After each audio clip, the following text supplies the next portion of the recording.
Hello, everybody. Welcome to another episode of Storytime with Photoshop.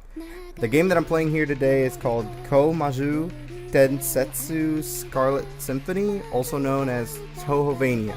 It's a mix of Touhou and Castlevania Symphony for the Night for the PS1, and it's awesome. As always, please leave me some sort of feedback as to where I should guide the show or the series or whatever. Specifically like what topics you want me to cover, or what I should be more detailed about. I'm not sure. Just leave me some sort of feedback. It kind of helps me out anyways. So let's start off with the topic for today. The time I went out with two girls. So picture this. It's been like maybe a year after my ex-girlfriend's deceased, and I'm a broken man. I feel like nothing left to go on with girls.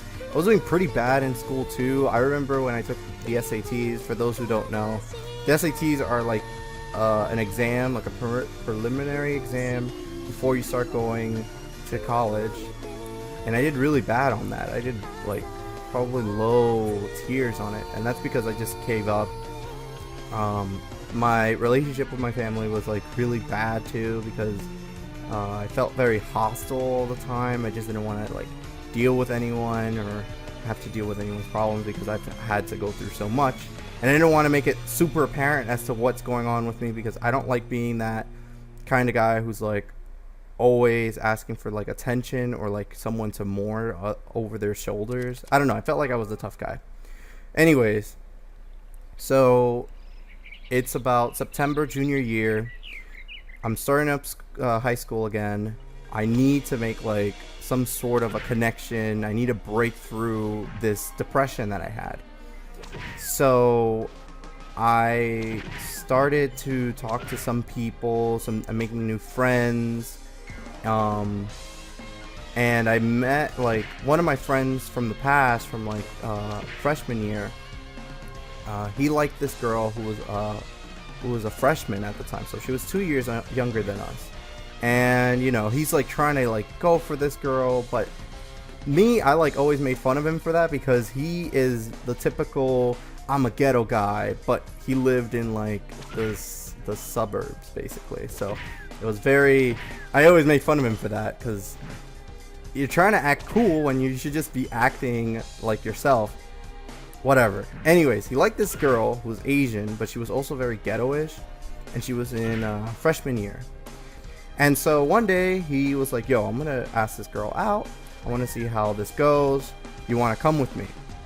And it was in the subway. And I was like, all right, dude, yeah, sure. Like, it's a little weird to be asking a girl out on the subway, like on a subway ride back home, but go ahead, whatever. So I go with him, and he starts talking to this girl, and her friend was next to her, who was like kind of short and stuff, and she was like, I don't know, she just looked like a Latino girl, but she also looked very nice and sweet. She also had like some sort of punkish look to her, because she had what do you call those? She had a bar on her ear. I'm not sure what they're called now, but I think it's like a bar, like literally like an iron bar on her ears, like pierced twice. And I thought that was pretty sick. I was like, oh wow, that's awesome. So I decided like, all right, if you're gonna go for this girl, I'll go for the other girl, you know, and kind of get myself out of the loop that I was in. And more I started hanging out with her, and less he started hanging out with the Asian girl, because the Asian girl knew his game and like didn't want to have to deal with that. So I started to like the girl that I was supposedly, you know, trying to get with, so that it could be like an easier way for him to get with a girl. You know, I was just trying to wing him. I started to like her a little bit more and more. The only bad thing was that she was in freshman year and I was in junior year, so we sat in different tables, and I remember specifically in the morning I would sit in like a table that was adjacent from hers, and so I would have to get up physically, go over there and like hang out with her. and it was kind of a little awkward because everyone knew what my game was. Like I started to like this girl, so it was a little bit more obvious. But it also made me like feel a little uncomfortable because I'm like, well, I feel like I'm demeaning myself down to a girl who's 2 years younger than me. So, and I don't know, it kind of felt a little weird for me. So me being a baller, like, yeah, I'm gonna like totally get this girl on my game, and then my friend will get the other girl, and we'll be like double dating or whatever, and it'll help him out for the better because he hasn't gone out with anyone. I asked this girl to put her instant messenger username on a $20 bill. That was my way of doing it. Like, yeah, like, I'm so cool, check me out. And I gave her a $20 bill. I was like, here, put your username on there and I'll talk to you there. It sounded really stupid, but I did it anyways because I was like, whatever. And then from there on, I started talking to her a little more, and my friend stopped talking to his girl. And about in November, I asked her out, and it was big because when I asked her out, it was on the train. I realized that she took the same train as I did back home because she lived like a couple stops later after before my stop, yeah. And I was like, oh wow, that's awesome, like all of us can go the same ride and we can hang out a lot more. And so then I asked her out, and she told me, I'll think about it. You know how pissed I got when she said I'll think about it? Because usually when someone says I'll think about it, it'll be no, because she wants to consolidate with someone and someone else is going to tell her, nah, he's kind of lame. Like I told her, I was like, I don't like that answer because I feel like you're going to take the opinions of someone else and mix that up with your own decision. So she's like, no, listen, I just need some time because like I had a breakup not too long ago, so I need to like see if this is going to be a genuine thing. So I respect that. So I was like, all right, that sounds good. And little did I know, we started going out, and it was about November 4th. That's when we started going out, and I remember that date because it's like near elections in the U.S. Anyways, so we started to go out, and the weird thing about her was that she was very shy, and I am also very shy, but at the same time I make an effort to do, to show that I actually care for someone. So the biggest thing about us, the problem that we were going through was that I was making a lot of time to go see her when she didn't make enough time for me.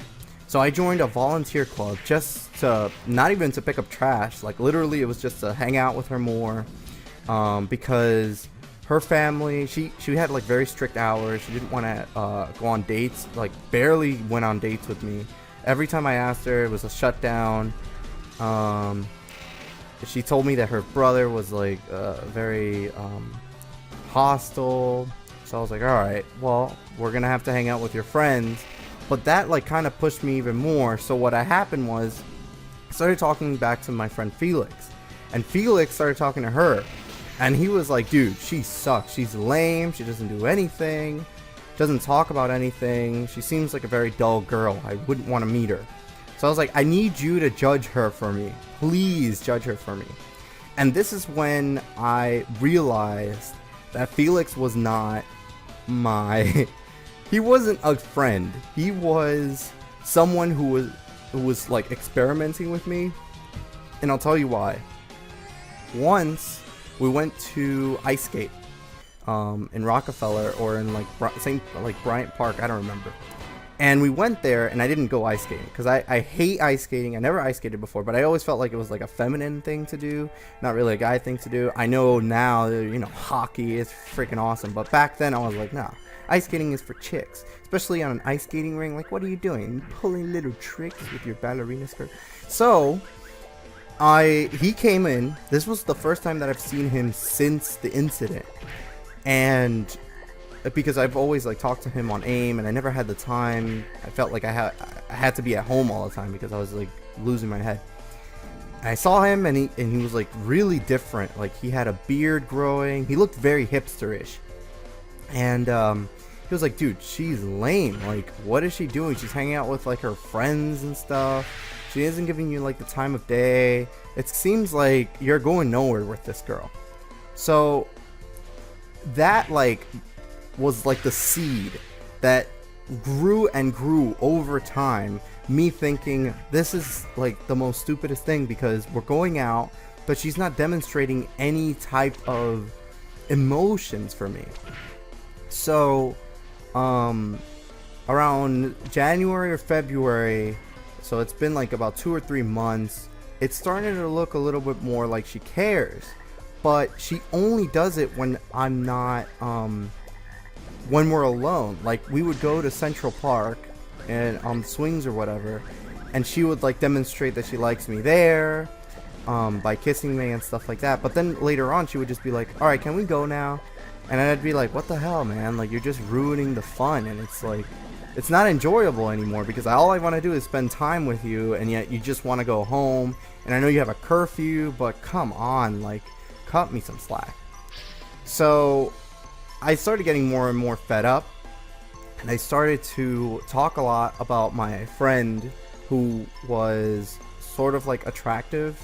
She's not attractive anymore, I think, but she was attractive back then. And she would always tell me about my girlfriend and my ex-girlfriend, and she would say like, oh, Rosemary, she's like really skinny, like she's just, or she's so short, all she has is like good hair, and like her braces, like that's not the kind of girl you should be with. So again, people are like pushing me, and I'm like, yeah, like I'm getting convinced this girl doesn't like me. She's using me as a way of saying, yeah, I'm going out with a guy who's 2 years older than me. And so by February, I was getting sick of it. I kept on calling her, and she would never call me. Like, I felt like I had to do every single thing, and I felt like in a relationship you have to be 50-50 at least, but me, I kept on pushing it more and more. So I gave up. So one day I called her, and I told her, listen, I don't think we should like continue on with this anymore. I feel like it's only on my side and it's nothing on your side. And she was like, oh no, you just want to go out with your best friend who always talks crap about me. And I'm like, no, listen, she has her own boyfriend, and I don't care much about her either. I wouldn't see myself with her. It's just that you just don't give me any level of like want. Like, I don't know if you ever want to be around me. You demonstrate no sense of emotion, you know? So then after that, I called her again like a day after. It was around, so we have like a winter break in February in the United States. It's called like Washington Week or something, where like we celebrate the presidents. I don't know. So I called her again, and her cousin, I don't know who it was, but they were telling me that she was throwing up, and that I need to talk to her, and that I need to meet her, and that I need to like fix this because she's not feeling well. She's being very depressed or whatever. So I go one day on a Wednesday. It was like February 21st or 22nd. It's on a Wednesday. I go over there to Central Park. It's raining. I bring an umbrella. She's there on the swing set. It's raining. No one's in the park. It's just us two. It seems like it came out of a drama, literally. I go there, and she tells me like, yeah, like let's talk about this. And I told her, you know, I feel like you don't do absolutely nothing to demonstrate emotions. And she told me, well, you always seem to talk about your friends, so I feel like it's hurtful for your actions too. So I was like, alright, then that's it. Then we should just break up then. So I broke up with her, and she's like, no, like, no, like, we need to talk about this or something, or like, we need to try this out more. And I was like, no, I'm done. I can't deal with this. I can't just do that. Can't put an amount of emotion onto one thing and have it just be on my end. So I was like, listen, I'll walk you back, and you know, you'll be fine. You'll find like other guys to date, and you'll be totally okay with that. She was crying the entire time I was walking her back to the subway station. And the subway station isn't like, you know, a couple 3 blocks or 5 blocks. It was like, I walked her from 50th and Madison to 66th Street. So that's basically about a mile and a half, because I also walked Central Park too, like the crossover from Central Park West to East. It was rough, man. It was rough. And then I also had to go to a stats class after that, because I was taking early college classes. So yeah, it was rough. It was really rough. I went inside that stats class. My friend was there, George.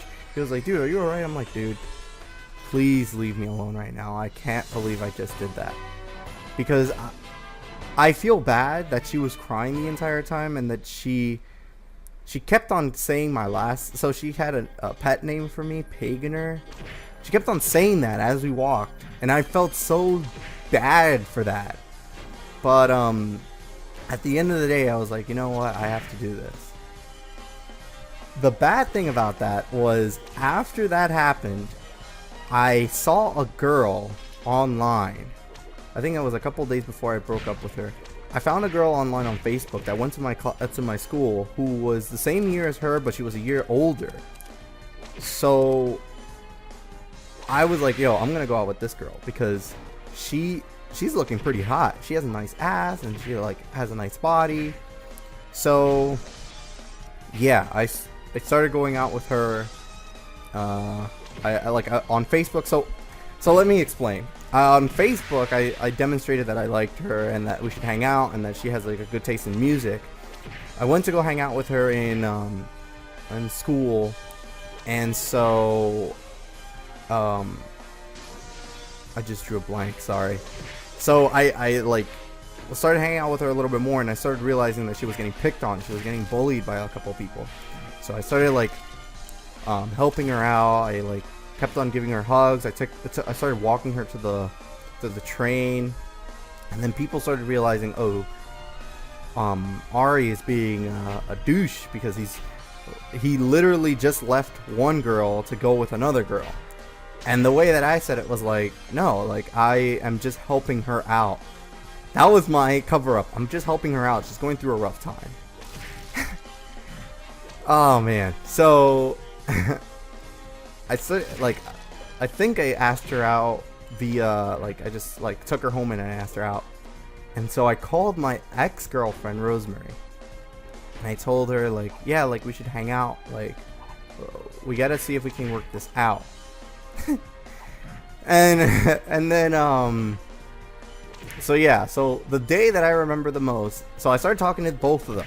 So I talked to one on the phone while I talked to the other one online, because the other girl, Laureen, she was very animated online, and she was like very like cute about things. She was really cool about music, but she was a little creepy because she thought that love was something like out of the Notebook. I never watched The Notebook, so I have no idea. But the way that she explained it to me, it was like this long eternal love was always there, and that all you had to do was meet that person in it, and you'll soon find out that they're your soulmate.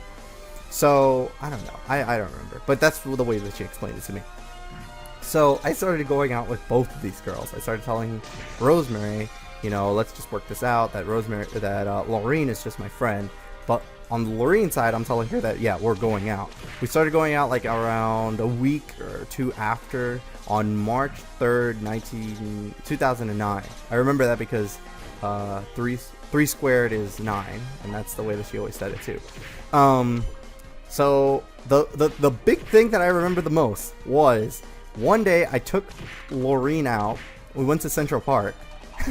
So, knowing me, that Central Park was like my place to bring girls over. So I brought Lorraine over, and we went up on like a top of this rock, and we like started to make out or whatever. Now Lorraine, I was preparing her for like, you know, doing a little bit more, because Lorraine was a little bit, you know, more flexible, and she was okay with doing like more things than just kissing, because that's all I did with Rosemary. I just kissed her. I never did second base, third base, or home, nothing. But this girl, I did like third base immediately, so I was like already down for that, and I felt like I should do this because Rosemary never demonstrated any love for me. So I got that because Felix was also doing that. He was going out with two girls, and I felt like I had to live up to him, you know. Stupid, but I did it. And then, so anyway, so I'm on this rock, and it's like pretty high, and she's like looking around. She's like, oh look, it's I think it's Allison. I was like, oh shit. Allison was Rosemary's friend. So I was like, oh, Rosemary's there. So I go downstairs, down the rock and stuff. I'm like, all right, I'm just gonna go say hi to them. Lorraine, just stay up here. I go downstairs, I go see them, I talk to them, and I talk to Rosemary. I give her a hug, and I even kiss her. And I told her like everything will be okay. Ooh, Lodi. I go back on the rock. I tell Lorraine, let's go downstairs, and I start making out with her too. As soon as we get down the rock, the other side of the rock, because this rock is huge. You can't just see from all different perspectives. So I went on the other side of the rock so Rosemary wouldn't see me, and I started making out with her there. Yeah, and then I was like, holy moly, I'm balancing two girls. This is awesome. But SATs were coming up, and I knew that if I wanted to get to a good college, I needed to study for them, and I wasn't doing that because I was balancing these two girls. So at the end of the day, Lorraine gave me the L word, and I was like, I can't do the L word right now. I just can't. I've been through too much, and this is ridiculous. Like, I just can't. And I started getting feelings back for Rosemary because I felt so bad, and that she changed like a new leaf. She was actually giving me more emotion. She was relatively closer to me. Like, everything was perfect about her except that she wouldn't give me emotion, and now she was. So I broke up with Lorraine. Lorraine started crying, went back home. I think it was the day that we went to the Build-A-Bear factory. I just told her, like, listen, I can't do this. Woof, she left. She was crying and she left. But I gave her no remorse. I was like, all right, sorry, Lorraine, but like, I have to tend back to my past because this girl actually cares for me. I went back to Rosemary, and she gave me a flat out no too. That's what I get. I guess that's what I get for going out with the both of them. But that broke me down, man. I was like, I had all the he had the whole world in his hands, and that shit crumbled. Like, I lost all of it. And after that, I took my SATs. I did fine. I didn't do superb, but I did fine. And I didn't go out with anyone after that for a while. For a long time. Until senior year, maybe? I can't remember. Maybe senior year. Because the entire time in junior year was Rosemary and Lorraine. And then after the summer and then senior year, I just wanted to go back with Rosemary. Till December of senior year. Then I went out with someone else. Ooh, that should be one I should talk about next time. The time I went out cyber dating. Wow, I totally blanked out. And I forgot about that. That was huge. That was a huge part of my life, and I just blanked out of that. So yeah, next time we'll talk about that, because cyber dating, wow, I can go on for days on how it can be a bad thing, but it can also be a good thing. So yeah, I'll talk about that later. See you guys later. Bye.